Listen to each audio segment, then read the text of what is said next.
K9 German Shepherds found a forest ranger chained to a tree. What they did next will make you cry. A highly trained team of K9 German Shepherds was on a routine exercise in the snowy mountains when something unimaginable happened. Their handler, distracted for just a moment, lost sight of them. The dogs, guided only by instinct and loyalty, veered off into the deep woods. And that's when they saw him. A man, barely conscious, bloodied and bruised, with chains biting into his wrists as he hung helplessly from a frozen tree. It was a forest ranger, left for dead in the middle of nowhere. But instead of running or barking aimlessly, the K9s did something no one could have expected. What followed was a series of actions so precise, so moving, and so unbelievably human. It brought seasoned officers to tears. This isn't just a story about survival. It's a powerful lesson about trust, courage, and how sometimes the ones we think need us the most are actually the ones who end up saving us. Before we begin, make sure to subscribe to the channel, like this video, and turn on notifications.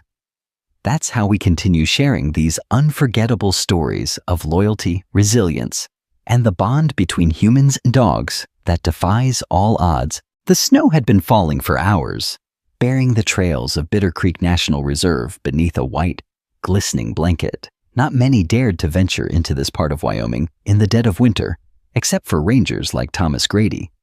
At 42, Thomas had given 20 years of his life to protecting the land, the wildlife, and the people who passed through it.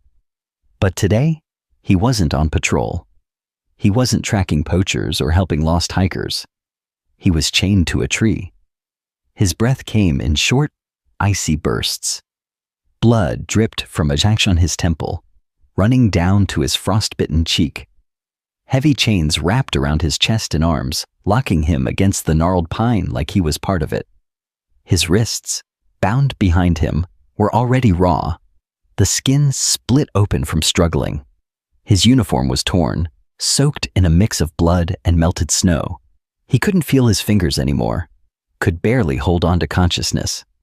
It had been 2 days since he'd been ambushed. He remembered the voices, angry, muffled under ski masks. They wanted access to the reserve. Land for illegal hunting, logging, and whatever else money could buy in the shadows. Thomas refused, so they made an example out of him. Left him in the woods to freeze, to disappear without a trace. But something was coming. At first, it was just a whisper in the wind. Then soft thuds crunching through the snow. Thomas opened his swollen eyes. Was it another hallucination? The cold had been playing tricks on him for hours. He squinted, trying to separate the dream from the trees. That's when he saw them. 5 shapes, dark against the snow, moving low and steady. At first, panic surged in his chest. Wolves? His mind jumped to old survival training, stay still, don't show fear. But as the figures drew closer, he realized these weren't wild predators. They were German Shepherds, K9s. Their coats were thick, dusted with snow. Their eyes were alert, golden and sharp. Each of them moved with purpose, not like strays, but like soldiers on a mission. One of them, larger than the rest, stepped ahead and sniffed the air. He locked eyes with Thomas. And then something astonishing happened. The dog didn't bark, he didn't growl. He sat, right in front of Thomas, ears perked, chest proud like a statue. Then another one came forward, sniffing the base of the tree. Another began circling the area. The others fanned out in a pattern that looked tactical. These dogs weren't lost. They were trained. Thomas felt tears sting the corners of his eyes, half from the emotion, half from the wind. He couldn't speak, but he managed to whisper, "Good boys." The alpha shepherd, the one with a scar over his left eye, took a step forward and sniffed at the chain. He barked once, short, sharp. It echoed through the trees. Thomas didn't know if anyone would hear, But the dogs did. They began to act. One started digging in the snow around the chain, revealing the padlock. Another jumped up, barking toward the sky, alerting someone, or something. It was like they knew what had to be done. Minutes felt like hours. Thomas drifted in and out of consciousness, but just before darkness claimed him again, he heard it. Distant voices, footsteps running through the woods. And then, a human voice, urgent. "I see him. Over here." Thomas barely lifted his head. Through the blur of snow and pain, he saw a man in a police uniform, flanked by more handlers, coming through the trees. The dogs had done it. They had brought help. But as Thomas's vision began to fade, he caught one last glimpse. The alpha canine, standing just a few feet away, staring at him. Not with curiosity, not with confusion, with understanding. And then Thomas passed out. Thomas awoke to the sharp scent of antiseptic and the low beeping of a heart monitor. His body ached in 1,000 places, like someone had driven nails into every bone and nerve. He blinked slowly, the harsh fluorescent light of the ranger station's infirmary stinging his eyes. It was warm here. Too warm. After days in the freezing wilderness, his skin seemed convulsed by the heat. A nurse appeared beside him. "You're safe now," she said gently. "You're lucky they found you in time." Thomas tried to speak, but his voice came out as a rasp. "The dogs. Where are the dogs?" She smiled. "They're outside. The K9 unit that found you. They've been waiting, especially one of them, the big one with the scar." Thomas let his head fall back on the pillow. It hadn't been a dream. The K9s were real. Later that day, Sheriff Dalton came in, his face a mix of relief and restrained anger. Dalton was a rugged man in his 50s, built like an oak tree and just as unmovable. "Grady," he said gruffly, pulling a chair close, "you've got one hell of a story to tell." Thomas nodded slowly. "How did they find me?" Dalton leaned back, arms crossed. "Our K9 team was running a winter training circuit out in the eastern woods. They got separated from their handler after a sudden whiteout. We thought they were lost until they returned on their own. But not to the checkpoint. They came back to the main station, barking like mole, covered in snow. One of the handlers, Rachel Vance, knew something was wrong. She trusted them, loaded up the ATV and followed them. They led her straight to you." Thomas closed his eyes, his chest tightening. "They saved my life." Dalton nodded. "Yeah, but here's where it gets strange." He pulled a folder from under his arm and opened it. Inside was a map of the forest with hand-drawn notes. "You were chained to a tree in a sector that hasn't been patrolled in over 5 years. No active trails, no campsites, no fire roads. Whoever did this to you knew exactly where to dump someone they didn't want found." Thomas clenched his jaw. "Illegal operations. They wanted me quiet." "They almost got it," Dalton muttered. "We'll find them, but there's something else." Dalton stood and opened the door to the hallway. A moment later, in padded a large German shepherd, calm, steady, his scarred eyes still sharp. He stopped in the doorway, ears forward, then walked straight to Thomas's bed and rested his head gently on the mattress. "Meet Valor," Dalton said. 8 years old, decorated military K9, retired from service after his handler was killed overseas. Since then, he's had trouble adjusting. Doesn't bond, doesn't trust. But for some reason, he chose you. Thomas reached out, hand trembling, and touched the dog's thick neck. Valor closed his eyes and leaned into the touch like it was the only warmth he'd ever known. Rachel Vance, the handler, walked in next. She was in her early 30s, with deep brown eyes and snow-blonde hair pulled into a tight braid. "Valor's never acted like this before," she said, voice full of awe. Not since he lost his partner. It's like something shifted in him when he found you. Thomas looked from her to the dog, heart heavy. I wasn't just another rescue to him. He understood what I was feeling. Rachel nodded. He stayed by your side the whole time. Wouldn't move until we took you out by sled. Even then, he kept looking back at you like he wasn't sure we could be trusted. Thomas looked at Valor. You saved me. You chose me. But just as that warmth settled in, the door burst open again. It was a deputy, face pale, voice shaking. Sheriff, something's wrong. We found fresh tire tracks near Sector 12 and chains, recently cut. Someone was back there last night. Dalton's expression hardened. They came back. Thomas sat up, pain flaring through his ribs. They think I'm still out there. They're tying up loose ends. The room went silent. Valor stood, ears sharp, tail rigid. Something was coming. The ranger station had never felt so quiet. Snow still fell outside in soft, rhythmic waves, coating the trees in a fresh layer of white. But inside, tension sat heavy in the air.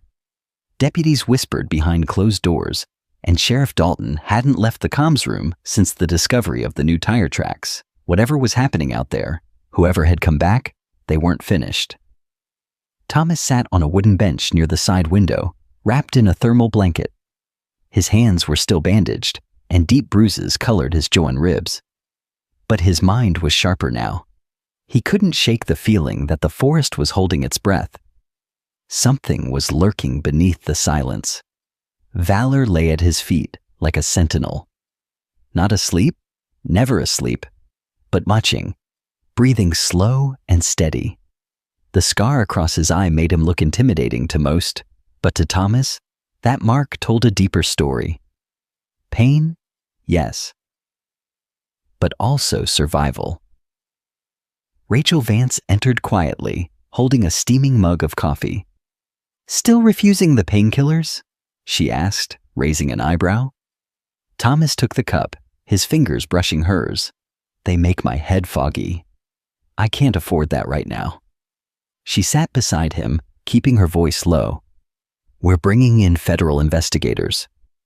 This case goes beyond poaching. Too coordinated, too clean. Someone had maps, gear, and the nerve to leave a man for dead. Thomas looked down at Valor. And someone made a mistake. Rachel followed his gaze. Valor? He wasn't supposed to be there. None of them were. But they found me.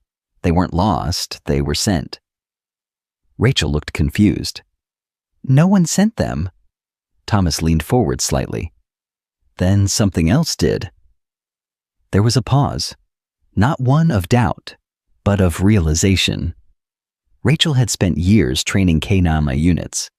She knew when something went beyond explanation. He hasn't left your side once, she said softly. Even when I call, he waits for your permission? Thomas glanced at the dog. He reminds me of the kind of ranger I used to be, before all this.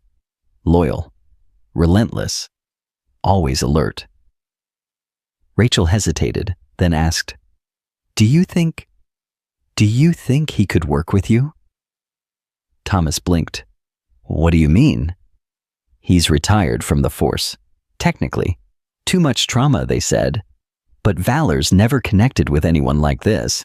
If you wanted to keep him, you'd both need to train, build the partnership, but I think he's already chosen. Thomas didn't answer at first. His eyes stayed locked on the dog, who met his gaze without blinking. There was something unsaid between them, something deeper than language. Then Thomas whispered, If he's willing, I won't let him go. Just then, a sudden bark shattered the stillness. It was short, controlled. From Valor. He stood up fast, muscles tense, ears back, nose high. Rachel jumped to her feet. What is it, boy? Another bark, this time louder. Urgent. Then came a noise. Faint, metal, on metal, from the back of the building.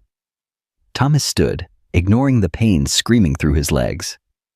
"That was the garage door," he said, grabbing the radio from the bench. Before he could key it, the power went out. Everything plunged into darkness. Rachel pulled her flashlight, its beam cutting through the room in a shaky cone. "Stay here," she said. "I'll check it out." But Valor growled. A low, guttural sound. He moved to block the door. Rachel froze. Thomas's voice was calm. "He doesn't want you to go alone." Outside, a shape moved past the window. Just a flash, too fast to make out. Then came the crash of breaking glass at the far end of the station. Rachel raised her radio. "We've got an intruder. South entrance. Repeat, south entrance." But before she could finish the call, a loud bang echoed through the hall. Thomas reached for the nearest weapon, an old hatchet on the wall. "We need to move." Valor was already ahead of them, leading the way with eyes sharp and body low. They moved in silence through the narrow corridor, past the sleeping quarters and the mess hall. The generator backup hadn't kicked in yet. Every step felt like a countdown. Then they heard it. A voice, low, male, close. "I told you, he wouldn't die out there." Thomas's blood turned to ice. They were back.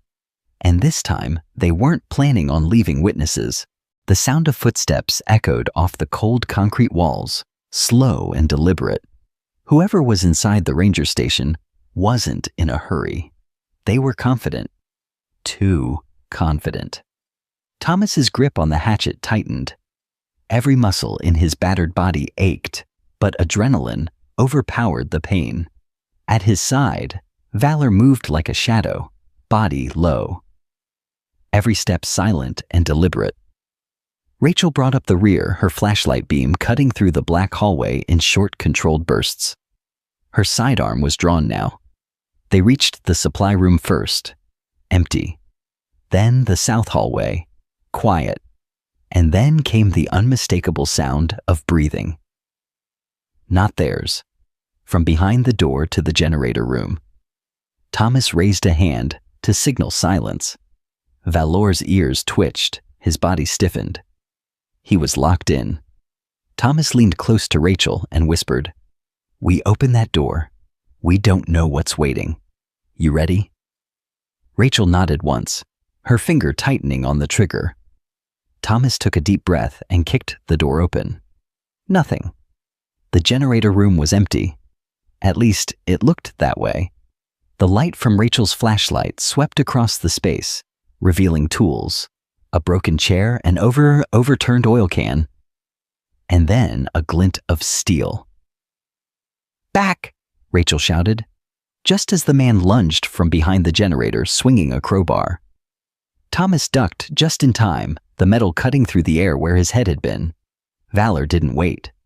He launched forward with terrifying precision, jaws clamping down on the attacker's arm, forcing the crowbar to fall with a clatter. The man screamed in rage, not fear. "Stupid dog!"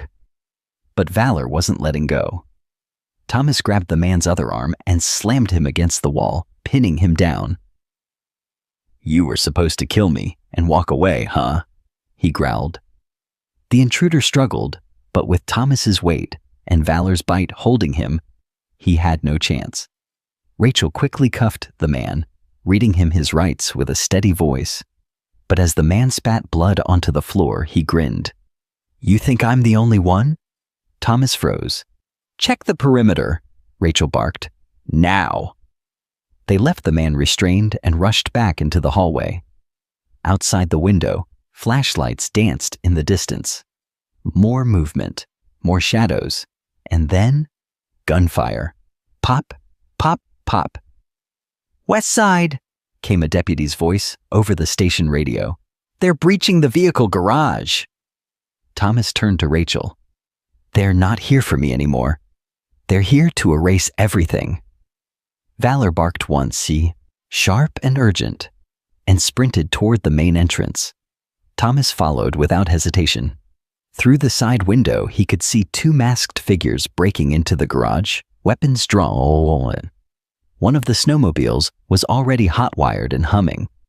"They're planning to escape through the North Ridge," Rachel said. "If they get into those woods, we'll never find them." Thomas looked at Valor. "Can you stop them?" As if answering, Valor took off through the emergency exit. His paws barely touched the ground as he vanished into the snowy darkness. Thomas and Rachel scrambled behind him, snow crunching underfoot as the wind howled through the trees. In the clearing beyond the garage, headlights flashed. One of the intruders had climbed onto the snowmobile, revving it wildly. But just as he turned to speed off, Valor collided with him mid-chest. The man screamed as he was thrown from the vehicle, landing in a snowdrift. The second figure raised a weapon, but Thomas was faster. He hurled the hatchet, and the handle struck the gunman's end, sending the weapon flying. Rachel tackled him moments later. The fight ended as quickly as it had begun. Deputies arrived seconds later, cuffing the remaining intruders and securing the scene. Thomas stood in the snow, chest heaving. His clothes were soaked, his body shaking. And then he saw Valor. The dog limped toward him, a bullet grazed just above his leg, but still proud, still standing. Thomas dropped to his knees in the snow and opened his arms. Valor walked straight into him and rested his head on Thomas's chest. "You saved us again," Thomas whispered, holding him close. "You saved everyone." But even as the moment settled, Thomas felt something deeper shift inside him. This wasn't just about rescue anymore. This was about purpose. The ranger station was once again secure, but the air inside had shifted. Deputies moved cautiously, speaking in hushed tones. The prisoners had been separated and taken into custody, and Valor had been treated for his wound. A clean graze that hadn't pierced muscle, but still earned him a bandaged leg and a hero's rest. Thomas sat beside him on the floor of the medical bay, his hand gently resting on the dog's chest. Valor's breathing was calm, rhythmic, his eyes watching the door like he expected more danger. Thomas didn't feel safe. Not yet. Rachel entered quietly, holding a file thick with incident reports. "They're refusing to talk," she said, her voice low. "All three of them. No names, no prints in the system, no ID." Thomas frowned. "That doesn't make sense. They knew the terrain, our patrol schedules, even the generator's location." Rachel hesitated, then handed him a smaller folder. "That's why I pulled this from the logs." "Look at the date." Thomas opened it. His eyes narrowed. 4 weeks ago, a civilian contractor had been granted short-term access to the north side of the reserve. Name, Jack Melton. Purpose, equipment maintenance for the wildlife cameras. Only problem was, Thomas had never approved it, and the signature on the form wasn't his. He looked up at Rachel. "Someone forged this." Rachel nodded. "And not just someone. Someone with internal clearance." Thomas's jaw clenched. "You're saying this came from inside?" Rachel didn't answer. She didn't have to. That night, after the station had quieted, Thomas stepped outside for air. Snow still fell lightly, blanketing the world in a deceptive calm. Valor limped beside him, tail swaying softly, nose twitching as he scanned the horizon. And then they saw him. Sheriff Dalton, standing near the north perimeter, alone, facing the woods. Thomas paused. "That's strange." Dalton turned at the sound of footsteps and gave a forced smile. "Couldn't sleep either?" "Something like that," Thomas replied, eyes narrowing. Dalton motioned toward the trees. "Funny, isn't it? After all these years out here, and the biggest threat was never the animals."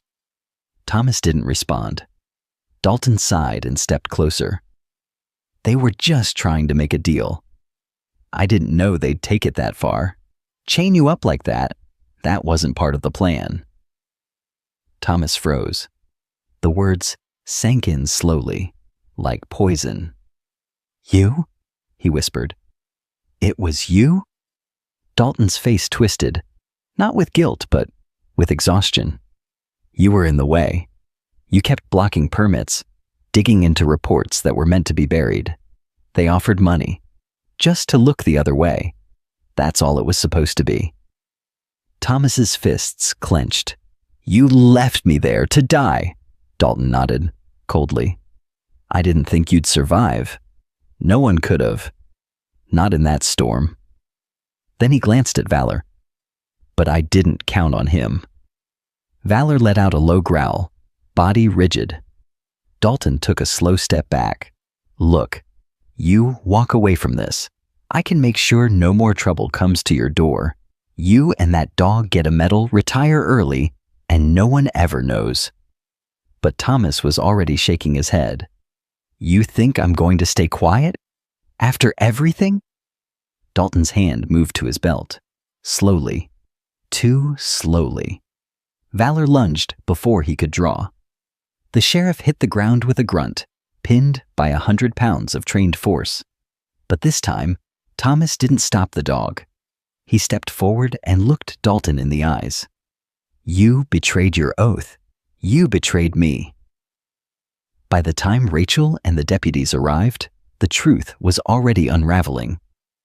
Thomas handed over the forged documents. Rachel reviewed the station logs. And Valor, still at Thomas's side, watched every move. The man who had led them for over a decade was arrested in silence. But even as the doors closed behind Dalton, Thomas knew the damage ran deeper than betrayal. He turned to Rachel. Everything he touched is compromised. Every permit, every report. We have to start over. Rachel nodded. Then we do. Together. Thomas looked down at Valor. And not without him. But something inside Valor had changed. That night, he paced the station walls restlessly. His instincts were sharp, his ears always alert. Thomas sat beside him as the fire crackled in the background. You knew. Before any of us. You felt it. Valor didn't move, but his eyes never left the shadows outside.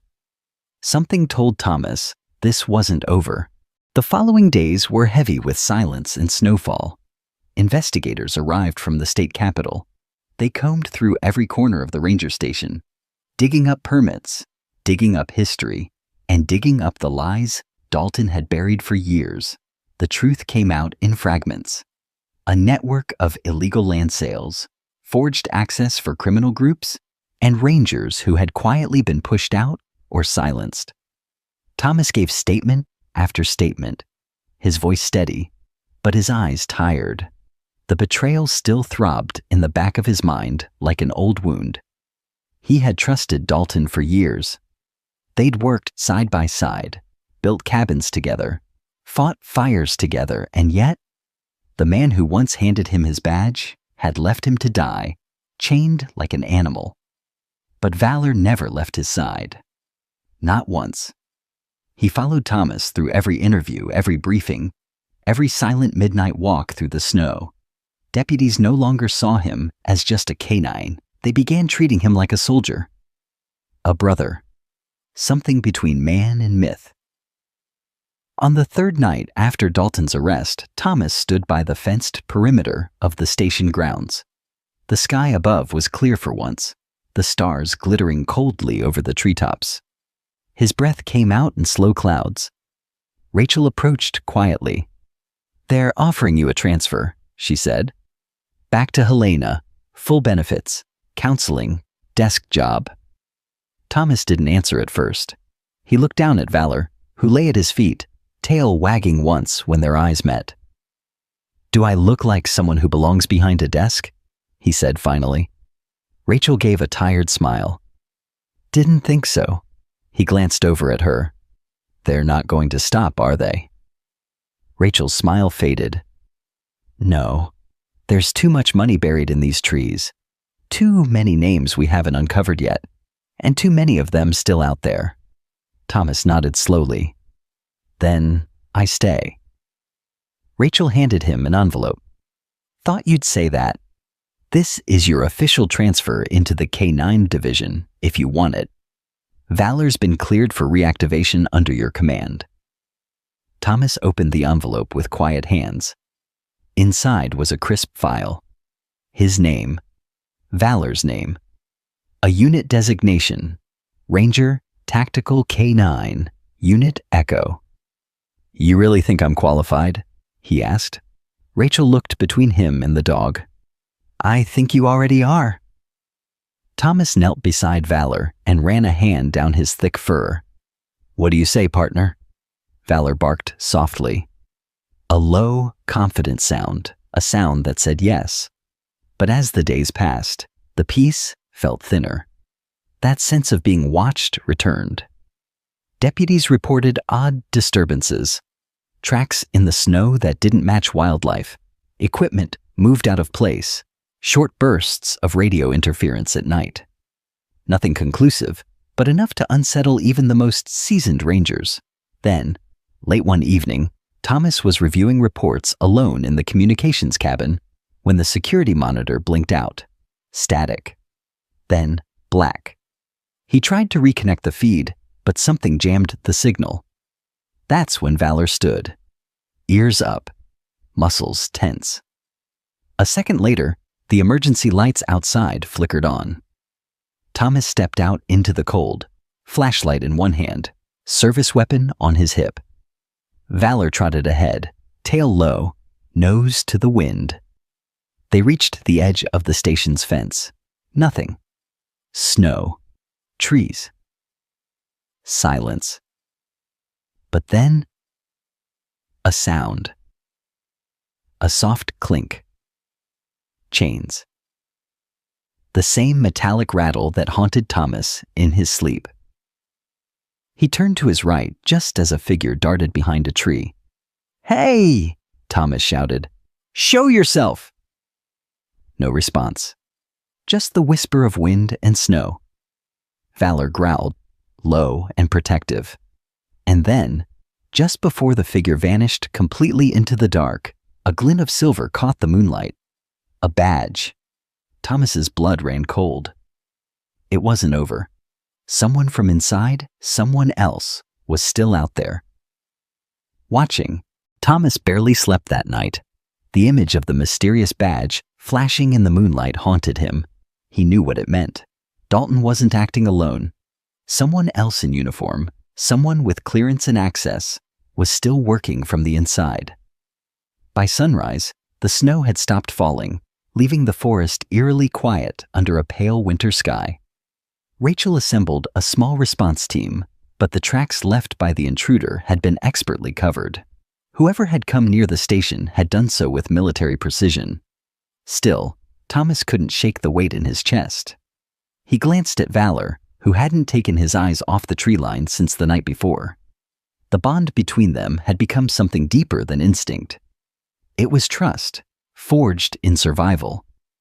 Thomas didn't need words to understand what Valor felt. Something was coming.